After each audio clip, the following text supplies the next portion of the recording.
ባትሪያችሁ ለብዙ ሰዓት እንዲቆይ ሌላ ማድረግ ያለባችሁ ነገር ደግሞ በስተጀርባ የሚከናወኑ ነገሮችን ማቆም ነው። አይፎን ላይ ሴቲንግ ውስጥ ሄዱና ጄነራል ላይ ከዛ ደግሞ ባክግራውንድ አፕ ሪፍሬሽ የሚለው ላይ ኦን የነበረውን ኦፍ አድርጉት።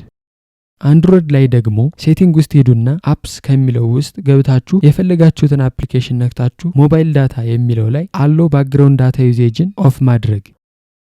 አሁን ባሳየዋችሁ የትኛውን አፕሊኬሽን መዝጋት እንዳለባችሁ ላታውቁ ስለምትችሉ ሌላ የተሻለ መንገድ ላሳያችሁ። በመጀመሪያ ኮኔክሽን፣ ከዛ ዳታ ዩዜጅ፣ ከዛ ሞባይል ዳታ ዩዜጅ የሚለውን ስትነኩት ብዙ ጊዜ የምትጠቀሟቸውንና ምናልባትም ሳትጠቀሟቸው በጀርባ የሚሰሩ አፕሊኬሽን ዝርዝሮች ይመጣሉ። እነሱን እየነካችሁ ለምሳሌ ዩቲዩብም ሆነ ቲክቶክ እስካልተጠቀምንበት ድረስ በጀርባ እንዲሰራ ስለማያስፈልግ እነሱን ማጥፋት። በነገራችን ላይ ይህን ማድረግ ለባትሪም ብቻ ሳይሆን ለብራችሁ ወይም ለገዛችሁት የኢንተርኔት ፓኬጅም ይጠቅማል።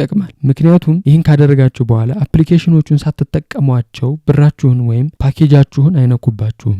እንደዚህ ትክክለኛና ጠቃሚ የቴክኖሎጂ ምክሮች እና ዜናዎች ቶሎ ቶሎ እንዲደርሷችሁ ላይክ እና ፎሎ ማድረጋችሁን አትርሱ።